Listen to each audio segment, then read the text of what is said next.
तो स्टूडेंट आप सभी कैसे हैं। मैं सुनील प्रजापति क्रियांश अकेडमी में आपका स्वागत है। पिछली क्लास में फिजिक्स में आपने समतल दर्पण से संबंधित हमने क्लास लिया था।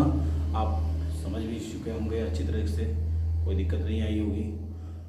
और उसके आगे हमें गोली दर्पण स्टार्ट करना था, तो इस क्लास में हम कंटिन्यू करते हैं गोली दर्पण को। गोली दर्पण होता क्या है, कितने प्रकार के होते हैं, वो तो हमने जब दर्पण को स्टार्ट किया तो उसी समय बता भी दिया था, लेकिन फिर से हम आगे भी बताएंगे। गोली दर्पण आपका किससे बनता है और उसके पार्ट जो दो होते हैं, उत्तल दर्पण और अवतल दर्पण, किस तरह के होते हैं, फिर से उनमें भी जो पार्ट हैं उस पार्ट को भी हम लोग चर्चा करेंगे। एक्चुअली आपने 10th क्लास में इसका डिटेल पढ़ाई होगा, ठीक है। लेकिन हमें यहाँ भी आवश्यकता है थोड़ा सा, क्योंकि अगर हम इसको नहीं समझेंगे तो जो भी आपका डेरिवेशन वगैरह है वो थोड़ी सी समझने में दिक्कत आएगी, और उस चीज़ को हम समझने की कोशिश करते हैं। चलिए स्टार्ट करते हैं। गोली दर्पण,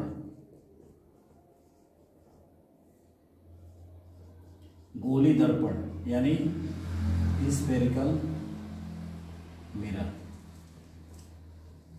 ठीक है। गोली दर्पण क्या होता है, ठीक है, ध्यान दीजिएगा।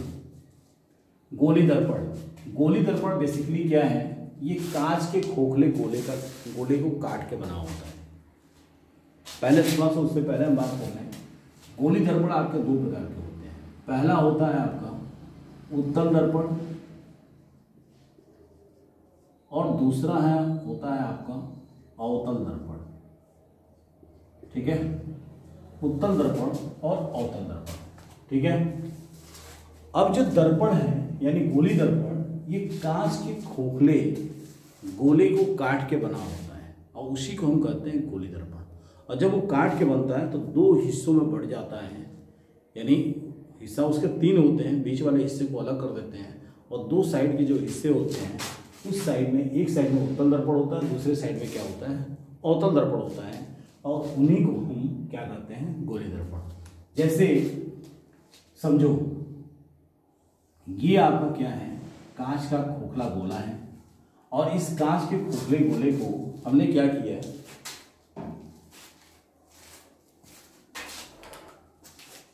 ये गोला है और इसका ये क्या है, केंद्र है। इस गोले को हमने क्या किया, यहां से काट दिया, ठीक है। यहां से हमने क्या कर दिया, इसको काट दिया, ठीक है। अब यहां से काटने के बाद इस वाले हिस्से को अलग कर दिया, इस वाले हिस्से को अलग कर दिया, ठीक है। यानी कुल मिला के ये वाला हिस्सा हमारा क्या हो गया, अलग हो गया, और ये हमारा बना क्या, दर्पण में कन्वर्ट हो गया। यानी एक भाग क्या हो जाएगा, उत्तल हो जाएगा और दूसरा क्या हो जाएगा, अवतल हो जाएगा। अब ध्यान दीजिए, ये जो हिस्सा है इस वाले हिस्से को हम क्या कर देते हैं, कलई कर देते हैं। यानी ये वाला हिस्सा कलई नुमा हो गया और ये वाला हिस्सा जो है वो क्या हो गया, परावर्तक पृष्ठ हो गया। क्या हो गया, परावर्तक पृष्ठ। ध्यान दीजिएगा, जब इधर कलई किया तो थोड़ा सा इस वाले शेप को भी ले लें, ये वाला हिस्सा भी क्या कर देते हैं, कलई कर देते हैं, और ये वाला हिस्सा क्या आ जाएगा, हमारा परावर्तक हो जाएगा, परावर्तक पृष्ठ। ये हमारा क्या हो गया, परावर्तक पृष्ठ हो गया। और ये हिस्सा क्या हो गया, कलई, यानी जहां पे हम लेपिंग कर देते हैं, ठीक है। अब इस हिसाब से यहां पे हमारा क्या हुआ, आप जानते भी होंगे गोले के अंदर जो हम ये लाइन खींचते हैं वो लाइन क्या होता है, उसका व्यास होता है। लेकिन यहाँ पे ये इसका क्या होगा, मुख्य अक्ष होगा। तो इस वाले लाइन को हम क्या करेंगे, ड्रा कर देंगे, और ये हमारा क्या कहलाएगा, ये हो जाएगा हमारा इसका मुख्य अक्ष। क्या हो जाएगा, मुख्य अक्ष। अब ध्यान दीजिए, अब इस हिसाब से हमारा क्या हो गया, दो दर्पण बन गया, एक दर्पण ये और एक दर्पण ये। तो ध्यान दीजिए यहाँ पे, जिसका भाग यानी जिसका परावर्तक पृष्ठ अंदर की तरफ हो, जिसका परावर्तक पृष्ठ अंदर की तरफ हो और उभरा हुआ पृष्ठ बाहर की तरफ हो, तो ये कहलाता है हमारा क्या, अवतल दर्पण। ये हमारा कहलाता है क्या, अवतल दर्पण। जिसका परावर्तक पृष्ठ क्या हो, बाहर की तरफ हो और कलई वाला पृष्ठ क्या हो, अंदर की तरफ हो, तो ये आपका कहलाता है उत्तल दर्पण। ये हो जाता है आपका उत्तल दर्पण। ठीक है, अब ये स्पष्ट हो गया गोली दर्पण किसे कहते हैं। तो गोली दर्पण किसी कांच के खोखले गोले को काट के बनाया जाता है। ठीक है, और गोली दर्पण को जब हम काटते हैं तो ये इसका एक तरफ वाला हिस्सा और उत्तल दर्पण हो जाता है, और दूसरी हिस्सा क्या हो जाता है, अवतल दर्पण हो जाता है। जब उसकी एक पृष्ठ में हम क्या कर देते हैं, कलई कर देते हैं। तो यानी कुल मिला के एक पृष्ठ हमारा कलई वाला हो जाता है, दूसरा पृष्ठ क्या हो जाता है, परावर्तक पृष्ठ हो जाता है। अब यहाँ ध्यान देने वाली बात है थोड़ा सा, अगर मैं इसको अलग कर दूँ इस वाले हिस्से को या नहीं भी करूँ, तो यहाँ से कुछ चीज ऐसी हैं जो उसको हमको समझना बहुत जरूरी है। यानी कुल मिला के ये वाला जो बिंदु है, जो मुख्य अक्ष जो दर्पण के मध्य बिंदु से जा रहा है, इसको हम कहते हैं ध्रुव। यानी इसको हम कहते हैं क्या, ध्रुव। इसको अंग्रेजी में कहते हैं पोल। इसे P से इंडिकेट करते हैं। ठीक है, इसमें क्या होता है, ये जो बिंदु है ये एक्चुअली क्या है, गोले का केंद्र है, और गोले के केंद्र ये क्या हो गया, कट गया है, वक्र टाइप का हो गया है, तो ये कहलाएगा हमारा क्या, वक्रता केंद्र। और दोनों के लिए वक्रता केंद्र एक ही होगा, अलग अलग नहीं हो सकता। ठीक है, बस ध्यान देने वाली बात यह है कि अवतल दर्पण में वक्रता केंद्र परावर्तक पृष्ठ की तरफ होता है, उत्तल दर्पण में जो वक्रता केंद्र होता है कलई की तरफ होता है। ठीक है, तो यहाँ भी ये इसका पोल है, जब यहाँ पोल है तो यहाँ भी पोल। वक्रता केंद्र और पोल के बीच में आपका क्या होता है, फोकस बिंदु होता है। यानी यहाँ भी वैसे ही हो जाएगा, यहाँ फोकस बिंदु हो जाएगा। इसको हम कहते हैं क्या, फोकस। ये हमारा क्या है, फोकस है। ठीक है, ध्रुव और वक्रता केंद्र की जो बीच की दूरी होती है ये हमारी कहलाती है। इसको हम इंडिकेट करते हैं किससे, इससे हम करते हैं R से। ये हमारा होता है क्या, ये होता है वक्रता त्रिज्या। जो इधर है वैसे ही क्या होगा, इधर भी होगा। ये कहलाता है आपका वक्रता त्रिज्या। पोल और फोकस बिंदु की जो दूरी होती है, इसको हम फोकस दूरी के नाम से, इसको हम कहते हैं फोकस दूरी। चूंकि ये भी हम क्या करते हैं, F से इंडिकेट करते हैं।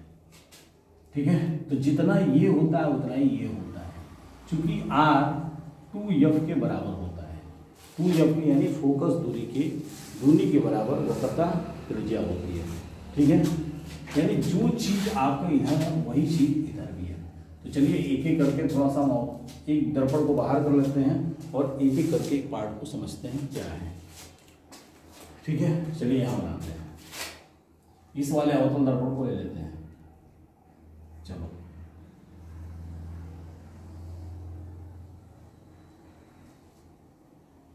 ये वाला हिस्सा हमने क्या कर दिया, कलई कर दिया। इसको हैचिंग लाइन भी बोलते हैं। ठीक है बाबू, इसको बोलते हैं हैचिंग लाइन। ये हमारा क्या है, ये हमारा है, इसको कहते हैं, ध्यान रखना, ये है आपका मुख्य अक्ष। क्या है ये, मुख्य अक्ष। ये क्या है, कलाई वाला हिस्सा है। ठीक है, ये क्या कहलाता है, ये कहलाएगा परावर्तक पृष्ठ। जिधर से प्रकाश की किरण क्या होगी, आपतित होगी। ये क्या है, ये दर्पण का मध्य बिंदु है, जहां से मुख्य अक्ष, ध्यान समझिएगा, जहां से मुख्य अक्ष गुजरती है। तो इसको कहते हैं ध्रुव। इसको क्या कहते हैं, ध्रुव, जिसको अंग्रेजी में कहते हैं पोल, और इसे P से इंडिकेट करते हैं। ठीक है, इसे क्या करते हैं, P से इंडिकेट करते हैं। दर्पण के दोनों सिरों को अगर हमने मान लिया इसको M, इसको मान लिया हमने क्या, N, और जो मिलाने वाली रेखा होती है उस रेखा को हम क्या कहते हैं, द्वारक। इसको हम क्या कहते हैं, द्वारक। ठीक है, अब ध्यान दीजिए, ध्रुव और यहाँ यानी मुख्य अक्ष पे एक बिंदु जो सेंटर में था, इसको हम मान लीजिए यहाँ पे है, इसको हम C से इंडिकेट करते हैं। इसको कहते हैं वक्रता केंद्र। और वक्रता केंद्र और पोल के बीच में होता है फोकस, जिसको हम F से इंडिकेट करते हैं। और पोल से फोकस की जो दूरी होती है वो हमारी क्या कहलाती है, फोकस दूरी। तो जितनी दूरी ये होती है उतनी दूरी ये होती है। अब पोल से वक्रता केंद्र के बीच की दूरी को हम किससे इंडिकेट करते हैं, आर से, और इसको हम कहते हैं वक्रता त्रिज्या। इसको क्या करते हैं, वक्रता त्रिज्या। ठीक है, तो ये सब सारी चीजें हमारे क्या थे, पार्ट थे दर्पण के, यानी पॉइंट थे, और इसे समझना हमें बहुत जरूरी है। ठीक है, इसको कैसे परिभाषित करते हैं वो भी हमने आपको बता दिया है। ये आपका परावर्तक पृष्ठ है। अच्छा, दर्पण जो हमने लिया है, इस दर्पण का नाम क्या है, ये वाला दर्पण हमने लिया, आपने देख लिया है। तो ये क्या है आपका अवतल दर्पण। सेम यही स्थिति हमारा क्या होता है, उत्तल दर्पण में होता है, और यहाँ पे भी हमने ऑलरेडी ये सब सारी चीजें लिख भी दिया हूँ। ठीक है, तो ये हमारा क्या है, दर्पण के कुछ ऐसे पॉइंट हैं जो हमें जानना और समझना अति आवश्यक है, क्योंकि अगर हम नहीं जानेंगे तो फिर से जो आगे जो दर्पण सूत्र वगैरह है उसको डेरिवेशन करने में हमें दिक्कत हो जाएगी। ठीक है, चलिए अब आगे हम चलते हैं, आगे क्या होता है। अब आगे क्या करेंगे हम, अवतल दर्पण और उत्तल दर्पण, यानी उत्तल दर्पण और अवतल दर्पण से प्रतिबिंब बनाने को सीखेंगे कि उत्तल दर्पण और अवतल दर्पण से प्रतिबिंब बनते कैसे हैं। चलिए अगला पॉइंट है, इसको मिटा देते हैं।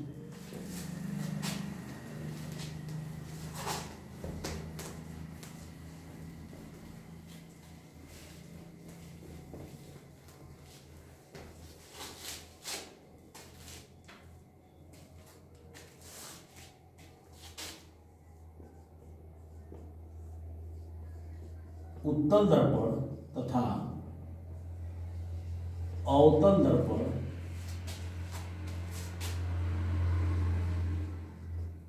से प्रतिबिंब का बनना। ठीक है, अवतल दर्पण तथा उत्तल दर्पण से प्रतिबिंब का बनना। देखो, अब उत्तल दर्पण तथा अवतल दर्पण से प्रतिबिंब बनने के लिए 3 बिंदु की जानकारी होना अति आवश्यक है। अगर 3 पॉइंट आप अच्छी तरह से जानते हैं बेहतर तरीके से, तो ये सोच लीजिए आपका पूरा कंप्लीट मामला हो जाएगा। ठीक है, तो इस सेशन को, इस पॉइंट को हम अगली क्लास में पढ़ेंगे। तब तक के लिए धन्यवाद।